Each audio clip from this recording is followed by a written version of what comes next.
and welcome back to another episode of Breaking Character. My name is Jordan-Paige, and I'm the show creator and host. Thank you so much for joining us today.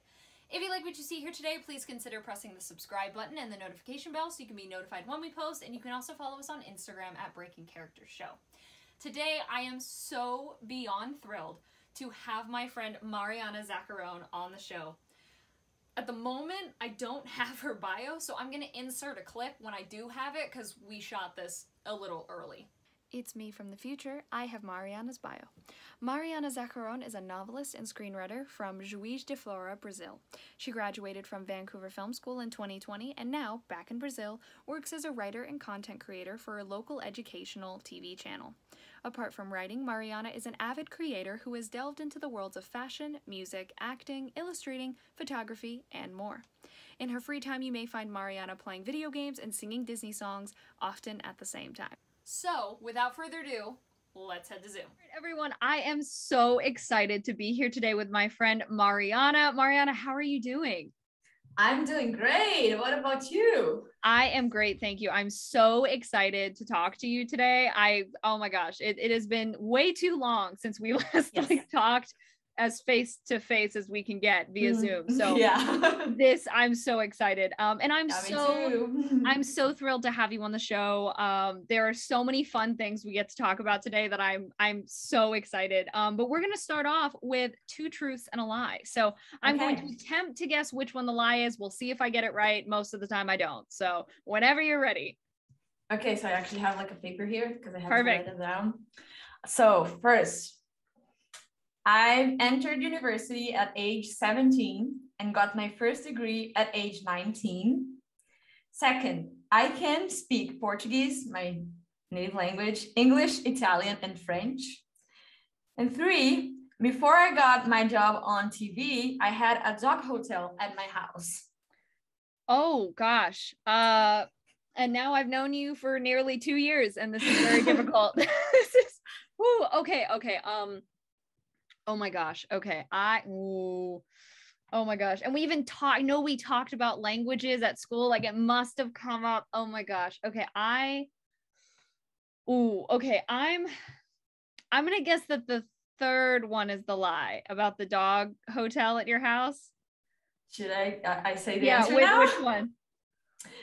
It's number two. Number two? Oh my gosh. I can only speak Portuguese and English. Well, I mean, honestly though, I would have 100%. I mean, my brain can barely process English and I'm like, what? And then, okay, entering university at 17, that's amazing. That's so cool. Yeah, so I actually entered school a year early. And then I graduated school a year early. So I entered university a year early. A year early. Yeah.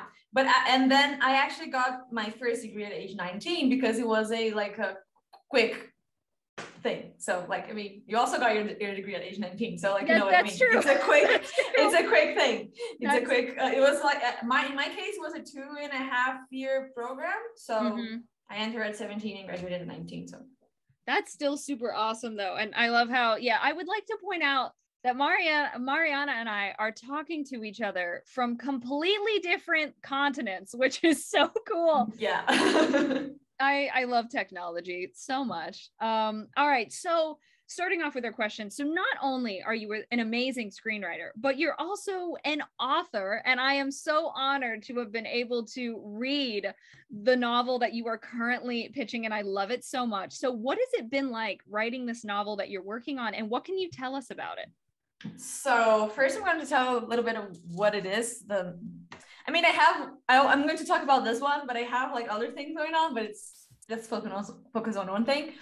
So Wasteland is a sci-fi dystopia, I guess, about these two rival leaders of this no man's land who they share like a complicated past, and then they have to work together again and kind of sort out their problems while also figuring out that like the superpowers that they have.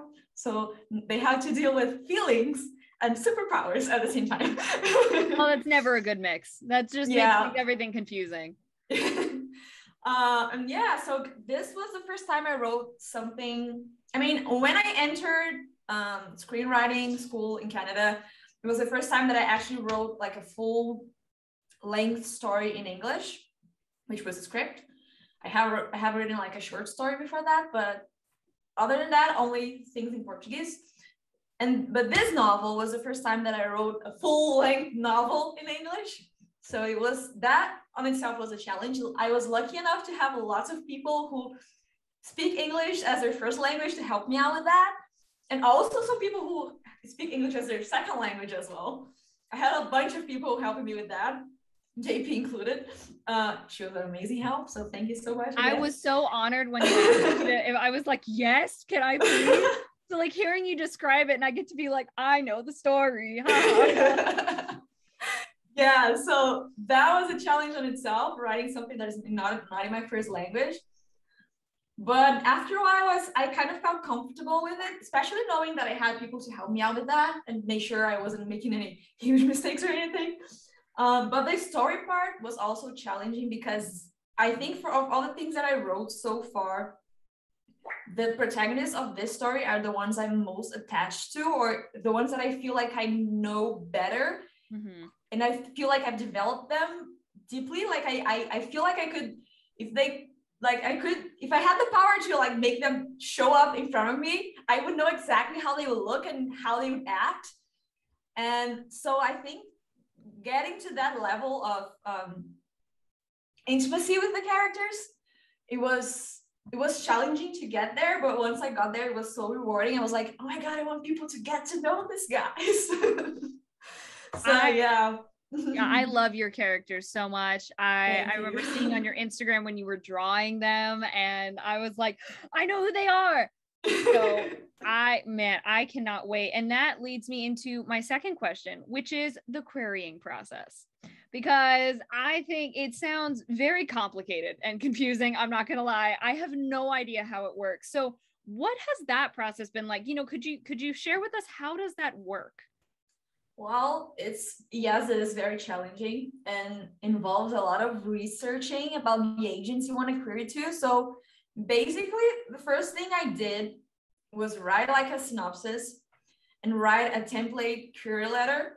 Mm-hmm. And then I used like some guides to do that, some writing websites that would like help me out with the structure of the query letter.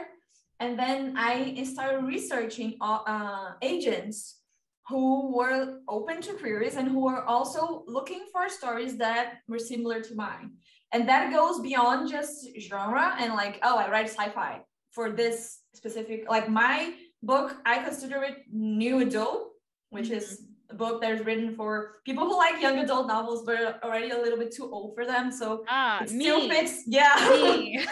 So it still fits kind of all those things that people who like young adult love, but the characters are a bit more mature and it talks about a little bit more mature topics. So that's where I fit myself into. So I was looking for not only for agents who are looking for my genre and my target audience, but also very specific things. So there's authors who are looking for, like, I want to read something with characters who have this sort of personality, or I want to write something that's set in a world that has this kind of issue. So they can get very specific about what they're looking for.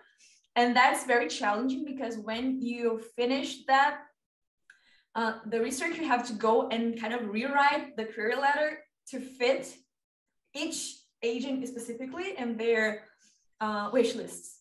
So to show them that you not only have something that will like it will match their wish list, but also that you did your homework and you did your research. That you looked it up and were like, I know what you're looking for. I know what you're looking for. I'm not just sending you something at random. I actually think this is going to be a good match for what you're looking for. So that on itself is very challenging. And then I first made a list of 15 agents. I sent it all to them, and then they send you usually this automatic response saying, hey, you should hear back from me from in 3 to 4 weeks. Sometimes it goes up to 3 months or more than that. Whoa. If you don't, you can understand that as a pass. And by the end of the first 3 months, I had received 12 rejections and 3 other ones were of people who said, if you don't hear back from me in 3 months, understand that as a pass. So I was like, okay, I guess I can understand that I have received 15 rejections. So let's go to round 2. So I rewrote my career letter entirely. I gave it a completely different approach to what the novel was. So I first tried going more towards the emotional part of the story. And in this one, I still kept the emotional part of the story very as the center of it, but I talked more about the world building and about the fact that the characters have superpowers, because okay, now those are going to be my selling points. And I sent out 10 queries, and I already got 4 rejections for that. I have lipstick in my finger, sorry. But I already have like this thing planned out that if this round doesn't work out, I already know some things that I want to change in my manuscript, because I guess that will mean that there's something off with my manuscript, and I already know what it may be. And I would guess it's the first chapter that is starting a little bit slow, so I may change the order of the chapters a little bit and change a couple of things here and there, and then try again. And if that doesn't work, I will be self-publishing on Amazon. This book's coming out, okay? Trust me, if you, regardless of if it is self-published, if it is whatever, I will be shouting to the rooftops and telling everyone to go buy this book, because trust me, you can hear it here first. It is I love the characters. I love the story. I'm a sucker for anything sci-fi, okay? You throw in superpowers and you throw in characters who, as you said, are like more mature, but there's still like complicated emotions. Like, I appreciate that, because sometimes you read a book and you're like, just do the simple thing that you have to, and then with this, but that's not the case. It's like, wow, this is actually a complicated situation right here. So 100%, if you love sci-fi, if you are young adult or someone who enjoys young adult, slightly older young adult material, 100%, you will love Wastelands. Thank you. So now it is time for my wild card question. Has nothing to do with anything. Okay. Do you have a favorite sport? And if so, what is it?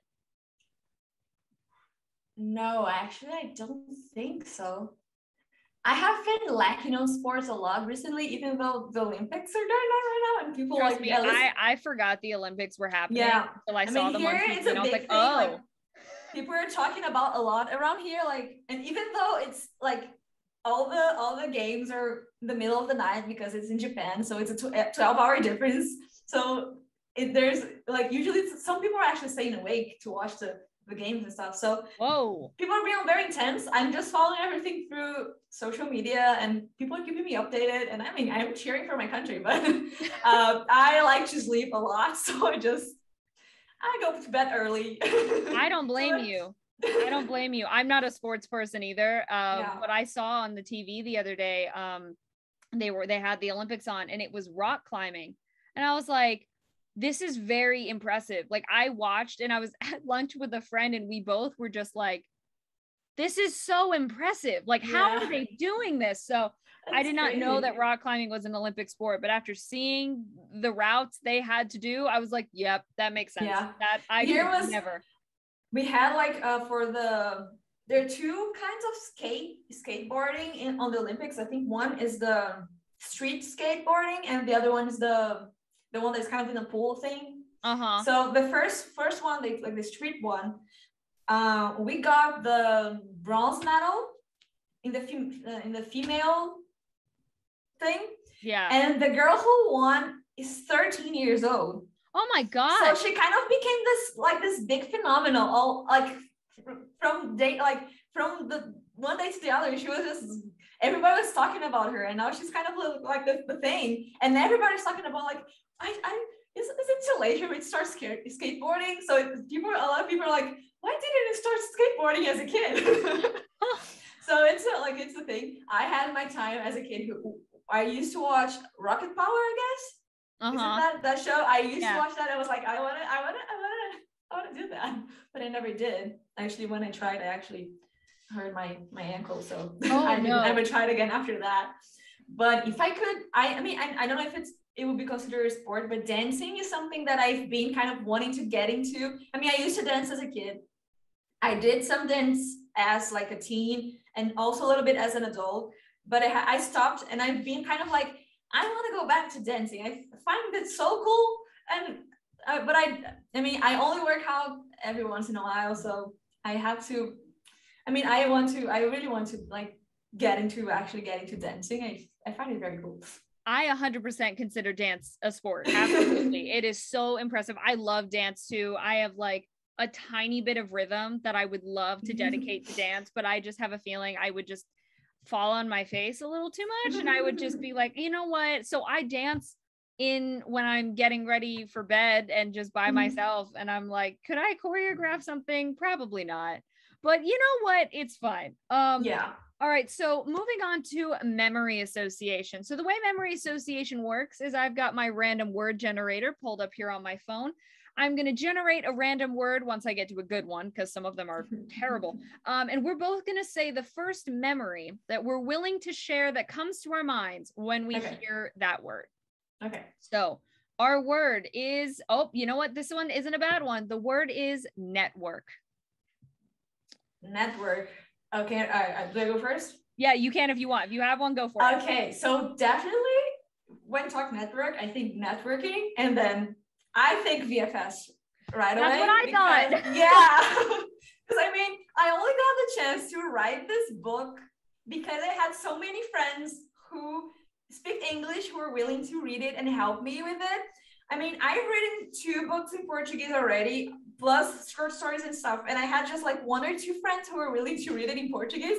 And when I wrote it in English, not only I had a bunch of people who could speak English as a first language or a second language, willing to help me and to give me feedback, both in the story and the writing part, but also I had people who were also writers doing that. So it's not just some people or people who know what they're doing, and amazing friends as well. So they had like, we had a lot of fun in the process doing that. So that's just an example of something that I think VFS networking is best shape, I guess. Yes. Yeah. I thought of specifically one like networking event that we had very early on in the year with the film production group. Yeah. And I don't know what was up with me that day, but I was so nervous and I just like could not go up to any. That was before like any of us in the class really knew each other either. So it was only like first or second week, and I just kind of stood there and I was like, I cannot. And I remember Anderson looked at me and he was like, are you okay? And I was like, no. It's like, I remember Anderson was on fire that day. Oh my gosh, he was. Everyone. He killed it. He was, oh my gosh. Yeah. I looked around, he was talking to someone else. Like, oh my gosh. Yeah. He was like a social butterfly, just going around, absolutely nailing it. It was, yeah, he killed it. Meanwhile, the rest of us are kind of like, this isn't, we're just talking to people in our class. This isn't really what we do. Yeah. But VFS, man. Good times. I have our yearbook sitting on my shelf. I have mine as well. I flip through it sometimes and I'm like, yes. All right. So now you mentioned working in TV. So I'm going to ask now, I know you have what seems like a super awesome job right now on TV. So can you tell us a bit about that and what's been your favorite part of that experience so far? Sure. So I basically work for this TV channel in my hometown. So it's a small TV channel. I'm so shiny right now. Okay. We love Zoom. So I work for this TV channel, who's kind of like educational TV channel, but it's not the kind of boring one. It's like a kind of cool one. Yeah. But it's a small channel, and right now we kind of rebroadcast the signal from another big TV channel, but we're starting to do our own things here and to kind of expand. So to become our own, walk with our own legs without relying on rebroadcasting things from other TV channels. So my job, I'm basically like my job description is a writing and content assistant. So what I do theoretically is to create, like to come up with ideas for new shows or new inserts or even things for social media. And there's a lot of writing involved in that, as I have to like write proposals for those ideas. Sometimes someone like my boss just says, I need you to come up with an idea for this. So he's specific about what he wants, and I just have to develop that a little bit. But sometimes I can just do my own thing and create what I want and then show them to see if they like it, and then see if it's something that we can make.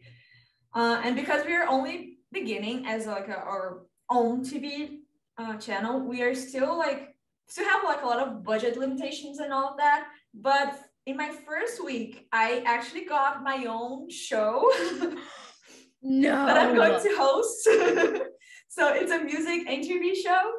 I actually also may have like a fashion show as well. Mariana, this is so cool. Yeah, so I got there as like the writing assistant, and then he said, hey, do you want to host the show? And I'm like, yeah, sure. So we already filmed the pilot, but we're waiting for some more lighting to come so we can like actually have the whole studio ready for that. And I also have we have the news every day from like Monday to Friday at 10:06 p.m. And on Fridays, I also am there. I have like this small section that I appear to talk a little bit about what's good for the weekend, like for if there's any concerts or art expositions or anything that people could like add to their weekend schedule. Right now, there's a lot of online stuff that I talk about there, like online like live streams and those kind of things. But we're starting to have some more in-person things as well. But I already have that, so I'm already on TV and waiting to be the host of a TV show. So waiting to be exciting. On TV even more. Yes. So cool. I'm gonna have to figure out how I can watch this channel. I don't know. There's a YouTube channel. We don't like broadcast the whole thing all day in there because most of the day we still rebroadcast the other channel. Mm-hmm. Their shows, but we have like everything that we make there already goes to this YouTube channel. So my show will be there as well once it's officially starts. I mean, it's only Portuguese, but I will just watch and enjoy. Okay, I know her. I will let you know when it comes out. Yes. So yeah, but other than that, I also do like a lot of other side things. So I was given my first directing opportunity the other day as well, and I may also be directing and producing the marketing campaign for the TV. Oh my god, a lot of things going on. I mean, there are really cool opportunities for me to even to expand my portfolio and stuff. So it's really cool that we have, and going to what's my favorite part about it, two things I would say. First thing is the people I work with. Everybody is so like open-minded and ready to work together, even if we're not in the same team. We have such good synergy. And even though I'm working there for like 4 months now, I already feel like I'm very close friends with so many of them. So I'm very lucky to be able to work with this really cool bunch of people who are we just fool around all day. It's a very open and chill work environment. So we have fun all the time, but still get work done. And they're all very talented. So I'm very happy to be able to work with such cool people and I go to work happy every day. Like I'm going to have fun today. So it's not like I wake up and go, oh, I need to go to work, which I'm so glad for. And the second thing, it's this freedom that I have to create stuff, and how I feel that they actually trust my work because they're giving me more responsibilities now, and I get I feel like they're doing that because they trust me and they think I do a good job. And every time they say, here, we needed to do this, I'm like, me? Really? So yeah, so I think that's really cool. When when my boss talks about how like that he likes something that I do, I'm like, validation. Validation is lovely. Yeah, so it's very nice. I have a lot of freedom to create and to come up with things. And even though many of those things may never be actually executed for not only budget reasons, but for time reasons, because we have a limited 24-hour schedule in a day, like to put stuff on TV. But also, yeah, I mean, even though some of the things will never be made, I have feedback on them and they say, hey, it's cool. Keep that in mind for maybe a future project, or keep that in a jar and maybe soon we'll be able to do that. So that's really cool. That all is so amazing. I am literally so excited. That is, oh my gosh, that is so cool. So moving on, could you give some advice to those that are watching? This could be career advice, life advice, whatever type of advice you would like to give. Let me think. I think this is kind of like a cliche, but I would just say, you know, if you want to do something, do it, you know? I mean, of course, we know people have their limitations and sometimes it's not so easy to just go and do it. Even if it's, especially when it's something that you have to like, you don't have much time to do. You have to, like, if you work a lot and it's a side thing, for example, like a writer, some people work a lot with, like, they work all day, then they get home tired and they don't have much time to write, but they want to write. I would say, like, don't get discouraged because society tells you that something isn't going to work, or because maybe your family is not supportive, or, you know, if you think you're good at something and you want to try and put it out in the world, you know, even if it's small steps, you don't have to try to bite it all at once. You can go in small steps. It can take some time. You don't have to rush it, but if it makes you happy, you know, give it a shot in your own time, not pressuring yourself. But I would say, like, yeah, and also another, you know, side, don't pressure yourself. That's something that it took me a long time to figure out, and I actually figured it out once I was in Vancouver, because there are so many things that I wanted to do. I wanted to write my novel. I was studying full time. I wanted to go back to doing music. I wanted to go back to drawing. There's so many things I wanted to do, but I didn't have time to do it. And I pressured myself, like, I'm not doing enough. And I'm like, and then after I was like, no, I am. I'm studying full time. I'm in another country by myself. And I mean, I have a limited amount of time in a day. So I don't have to do all of that. It's fine. I mean, it's a lot. I don't have to be doing all these things at once. And if you have something else going on in your life that is kind of pushing back the things that you wanted to be doing, don't feel guilty for not being able to do them. Like, it's okay to take your time and to go in small steps. As long as you keep going, as long as you keep trying, bit by bit, it's fine. If you have to take a little break because you're tired, because you need, like, you know, it's fine. So don't be too hard on yourself.